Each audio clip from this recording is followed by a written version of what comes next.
Hey guys, it's Bro You Whack, and Overwatch Classic is back in the game, this time around focusing on the Moth meta. Mercy not only got major reworks in September of 2017, but along with D.va, Roadhog, and the addition of Ana, Sombra, Orisa, and Doomfist. Today we're going to be looking at all of the major changes in the second version of Overwatch Classic so that you know exactly how your favorite hero changed in 2017. Now we're going to start off with tanks first, looking at D.va. Now we're only going to be looking at the major changes, not really inconspicuous damage changes, but the major changes here is that, well, one, she no longer dies by her own D.va ultimate, but the other major change here is that she finally got her rockets back, just like how she is in modern day. You're able to use the rockets in correlation with the D.va defense matrix, stay able to fly, still able to shoot your mecha, all the good things that you love from D.va. Orisa's finally back in Overwatch Classic, but this is like prototype Orisa. She still has her gun, but now you have a limit of 150 bullets, and you have to reload, and you still have your fortify ability.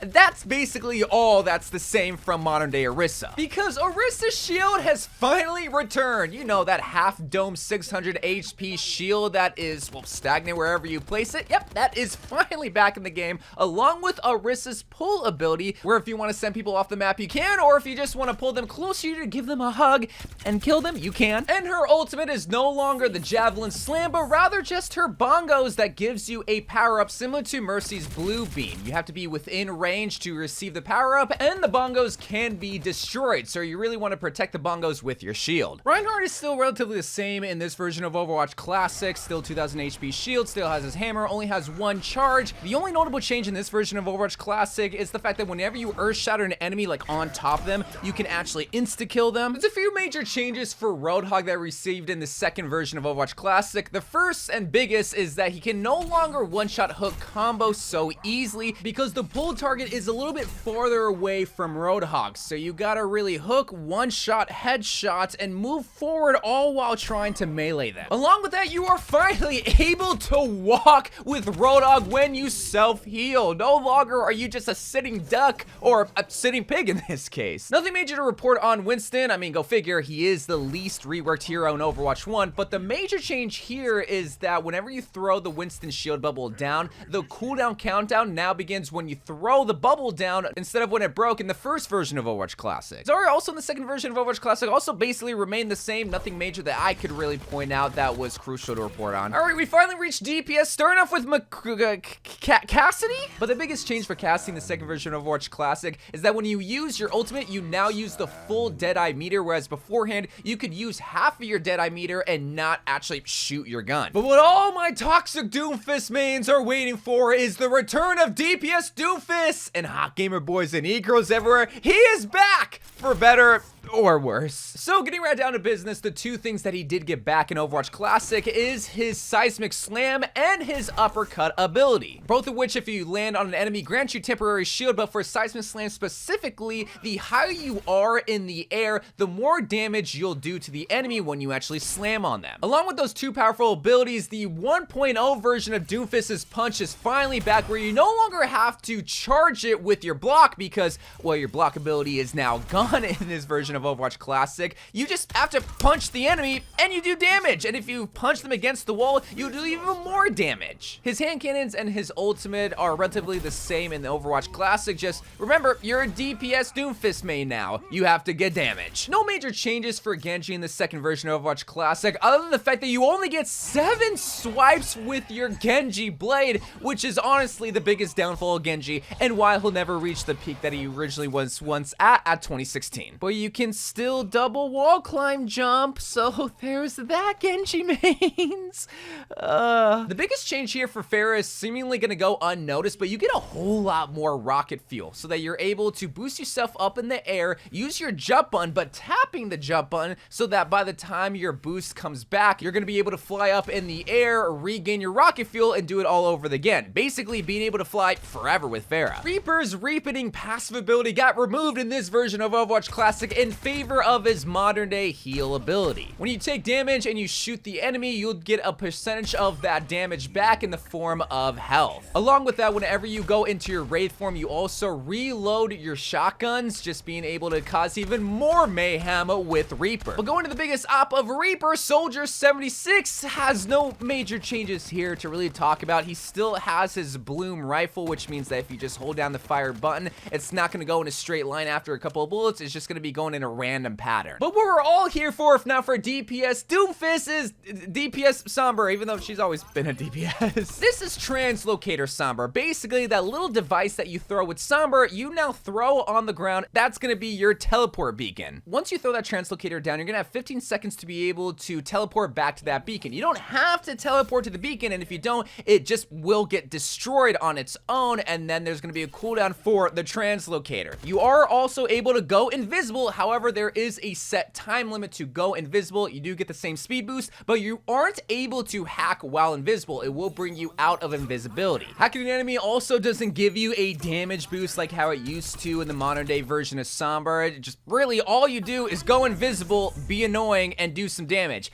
Oh yeah, and you still have your EMP, which locks the enemy out of their abilities for like a long time, basically. Tracer is still the annoying backline assassin, just zipping around and recalling, shooting her pistols and sticky bombing you, so nothing really major here. But finally moving on to the defense of heroes. That's right, defense heroes are still in the game at this point with Bastion. Now Bastion, his recon form gun fires a whole lot faster, but because of that, you do a little less damage per bullet. You can still transform into your turret form. However, you no longer get headshots like how you used to in the original version of Overwatch Classic. And you still have your self-heal ability, which you can self-heal when you're in your turret form, and you can also move while healing yourself in your recon form. That was something that you couldn't do back in the original version of Overwatch Classic. Hanzo's still the annoying archer hero that I really just hate in this game. Still got Scatter Arrow. I thought at this point they gave him his Storm Arrow. No, he still has Scatter Arrow, and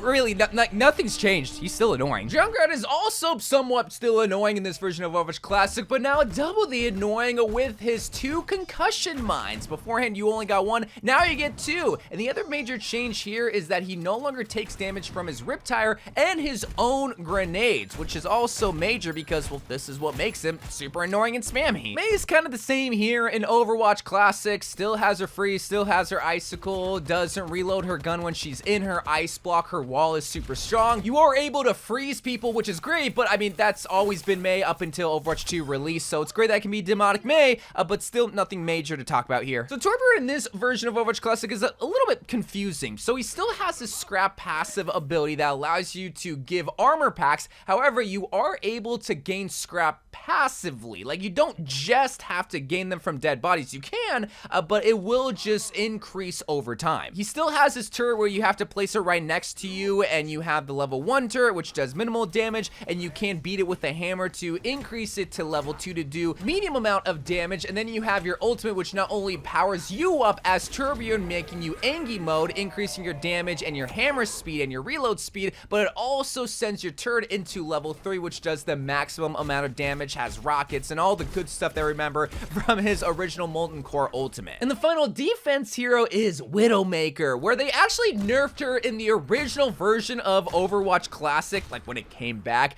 and that is also back here in this version of Overwatch Classic, where if you go up to 50%, you're not just going to be insta-killing people, even with a headshot, but you can still one-shot headshot squishies. It's just not going to be as easy as it once was in the original version of Overwatch Classic. Her Widow Mine, whenever it's tripped by the enemy will be able to be seen through walls. I'm pretty sure they added that in this version of Overwatch, and her grappling hook has a much shorter cooldown, which is overall a much more balanced version of Widow is in this version of Overwatch Classic. Ana makes her debut in Overwatch Classic, and honestly, surprisingly, she's still just the same in this version of Overwatch Classic. Yeah, you no longer give your tanks 300 insta health whenever you nano boost them, but that's really it. She's still good. She still has her anti, still has her sleep dart, still does damage and heal with the same rifle. She's just Ana. So Lucio, he's really clunky still in this version of Overwatch Classic, and it's all because you can't really jump forward, like lunge yourself forward after you're done wall climb, or wall riding rather, which is a big reason why Lucio feels so good and fluid in modern day Overwatch. And the other thing is that his radius of effect is a whole lot more smaller. However, the effects are a lot more effective whenever you heal or you speed boost someone. It's just a lot more like effective. You heal a lot more and you speed boost a lot more. But the gal that literally inspired the name of this meta is up next, and this is Mercy. But not any Mercy, Moth Mercy. This is the first version of what we kind of see with modern day Mercy, where her ultimate got reworked, where it no longer mass reses people, but rather turns Mercy into, well, a moth.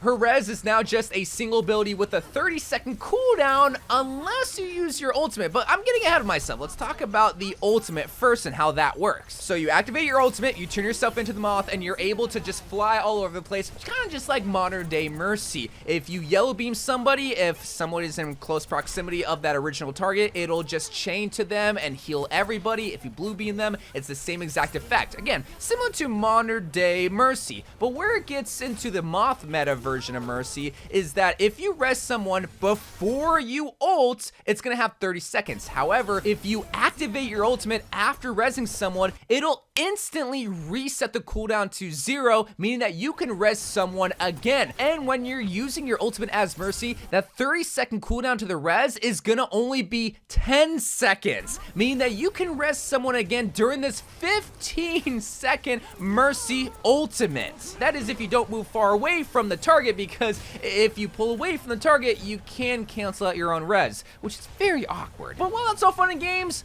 unfortunately, you can't really Mercy super jump like you can with modern day Mercy. Yes, I know, it sucks. Symmetra at this point is still a support character, but it's funny because they basically removed a lot of the support elements from her, which wasn't a lot. They removed her little shield that she gives to her allies in favor of an actual shield that she can send forward. But that's what makes this shield still so useless, because it goes forward in one single direction until it hits a wall, and then it just gets destroyed when it makes impact with the wall. Her sentries, you now have 6, however, it can still be instantly destroyed, so you really got to set up a good nest that's hidden away so that they don't get destroyed. But the other big change here is the fact that she has 2 ultimates, and they have a new design for her ultimates. Before, you only had your teleporter, which you still have. We all know how the teleporter works. You place the teleporter down anywhere in the map, and the second end of the teleporter spawns up in your own spawn, so that anyone that goes to the teleporter will go to where you place that original teleporter, and until it gets destroyed or after 6 people goes to the teleporter, it will go away. But the second ultimate is her shield generator. If you're within proximity of the shield generator, you will get 75 shield. Now that will be permanent unless you get out of range with the shield generator.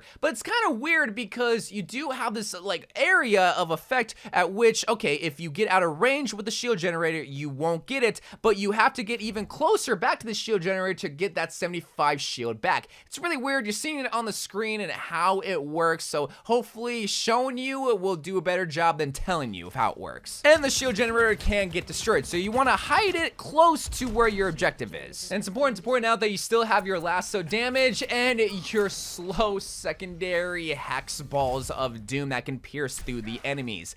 Still sucks though. And the final support hero is of course Zenyatta, and the major change here is that whenever you ult as Zenyatta, you move a whole lot quicker. Like beforehand, it was so slow, but now it's a lot more of modern day Zenyatta ultimate. And that, hot gamer boys and e-girls everywhere, are all of the hero changes in the second version of Overwatch Classic. Again, I really only focused on the major changes. I'm sure there's damage changes for like Cassidy and Mei that I didn't really focus on, but I'm sure most of y'all are here for the major changes. But be sure to turn into my Twitch today, where I'm going to be playing Overwatch Classic. And until then, I love you guys. Thank you guys for watching. More Overwatch 2 videos to come, and bye.